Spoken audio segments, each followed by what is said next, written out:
Hi guys, so today's video is going to be about how to stay organized this school year. So I will be detailing all this info from my personal experience, and yeah.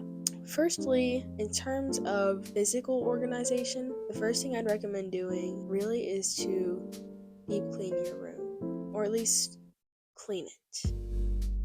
For that matter, what I do is I clean my room every weekend, so like every Sunday, so that I'm not just like having to clean my room every once in a while and like it's super messy and stuff. Like, cause the more you clean it, the more like the weekend cleanings begin to become weekend organizing, just like putting everything back where it was in the first place. So yeah, that's the first thing I'd recommend.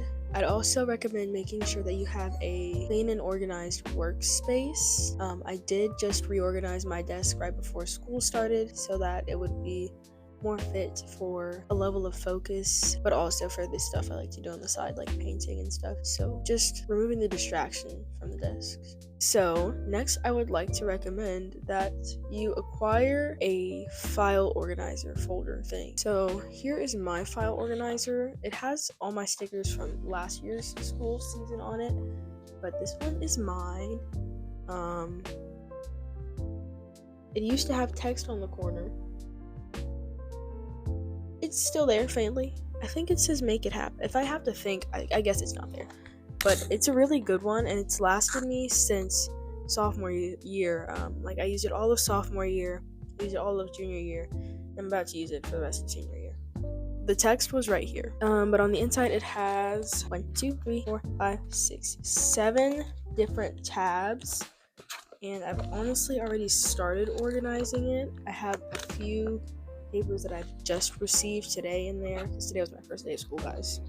I know, crazy. But I highly recommend getting one of these. It doesn't have to be just like this. I know I have a few like clear envelopes, like giant envelopes for paper, that I used to use to organize certain files, but I find that the file organizer works the best for me, and I recommend it to a lot of people. So the next one is still very physical, very tangible. The next thing I would recommend is whiteboards. Now, if you did watch the Passion Project series, which if you didn't and you're curious about one, you definitely should. Shameless self-promo. But if you did watch it, you probably remember that I did speak about my whiteboards and how they help me stay consistent and stuff. So when I said that this goes further than the Passion Project, this is kind of what I meant. Like, it helps you in life. It helps me in school, meaning it can help you in work. It can help you with anything. So I'm gonna show some clips of it, but I have 2 whiteboards on my wall in front of my desk, and my desk has a glass top on top. It's from IKEA. It's all white with glass on top, and I used the desk as a whiteboard too, which I found really helpful when I was in physics last year. It was very helpful, guys. I really recommend it. So yeah, I have my giant calendar, which helps me keep up with deadlines and due dates, which I do need to update as we speak, actually. And then I have my tiny whiteboard that I usually use to put like mini to-do lists on, so that I don't have to crowd my desk with the to-do list. And like how I was in physics last year, if I needed to do some physics work, I wouldn't have to erase my to-do list to do the physics work. I just keep the to-do list on my wall up here. So yeah, and I have a random section on it where I just yap, because that's just what I do. So yeah, so the next thing I recommend is a lot less tangible, but it's an app on my phone that I like to use a lot. It's really similar to the Reminders app, but it's specifically for homework, and I think it's tailored specifically to college students, because there's a section in which you would input your professor's, it says like professor name, email, phone number, and you can input it for each of your professors, I guess. I wouldn't know, I'm not in college, but I'm pretty sure that's what it's for if it says professor. Like, it's kind of common sense. The way it works is you organize your assignments, and it's color coded, and you choose the colors. You organize the assignments by class, and it'll organize it by due date, and basically it's like a giant to-do list. I found it really helpful because it was like a lot clearer than the Reminders app. in some ways, like the color coding, it was like a lot easier to look at, if that's more helpful for you. But there's also a calendar on that app, and you can put your whole schedule on it, so I really recommend it, actually. Yeah. Well, the next thing I recommend, which funnily enough I did just kind of like throw shade at, is the reminders app. Like I said, and when I was talking about the homework app, it's literally called the homework app. I'll link everything in the description. But that app is just easier to look at if you like to see things color organized, and like it'd be easier for you to keep up with things and stay organized. I'd recommend the homework app so much more than I recommend reminders. But if you really don't care and that doesn't really bother you, or like you're fine without color organization, the reminders app is really good as well. I use it to keep up with deadlines and personal goals, like, I don't know, have half this project due by this time. Done by this time, not due. But yeah, so reminders is really chill. I do like to use it a lot. I've been using that one since freshman year as well, and I found that it did help me. But I do use the homework app more often than I use the reminder app. But I will also say that the reminder app can be a bit distracting because it has a broader variety of different topics that you could be reminding yourself about. Like, you could be reminding yourself, oh, get groceries on this day, water the plants on this day, you know. But like on the homework app, it's specifically about homework, so it's like a lot easier to manage things on the homework app. And also, this is very much not sponsored. I just love the homework app, and I've been using it for 3 years now, so yeah. Because I discovered it December of my freshman year. But the next thing I will recommend, the next and second to last thing I'll recommend, is using your calendars, whether it be a physical calendar or the calendar app that comes with your device. I find that also helps me keep up with deadlines, and especially with iPhone updates, how there's widgets now. I like keeping a calendar widget on my phone. I need to redo my phone screens.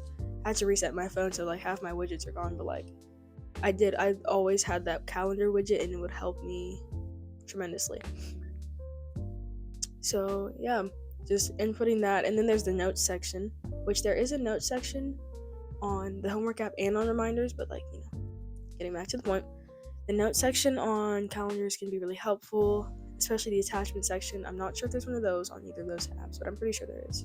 But yeah, something about just like typing in this project due, and then like at 12 p.m. and then putting it in the calendar like right on the day it's due, it's just really helpful to me.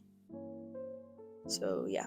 And last but not least, this one's tangible. I didn't really think of it as an organization skill when I was planning this video, but I thought of it as one today after I bought it. I know some teachers have very specific supply lists, like some hate spiral notebooks, some love them, but I would highly recommend getting college ruled journals, or like just 5-star journals that have the folder attachment on the inside. I found this one at Ross, and I thought it was beautiful, so I bought it.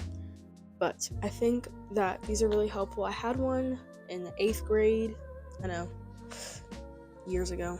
I had a 5-subject one, so it would have 5 writing categories, I think 5 folder categories too. And I thought it was just really helpful, especially for classes that you take notes in daily. That's why I had it for that year. But it's really helpful because, well, unless it breaks, which they're pretty sturdy, so they don't usually break.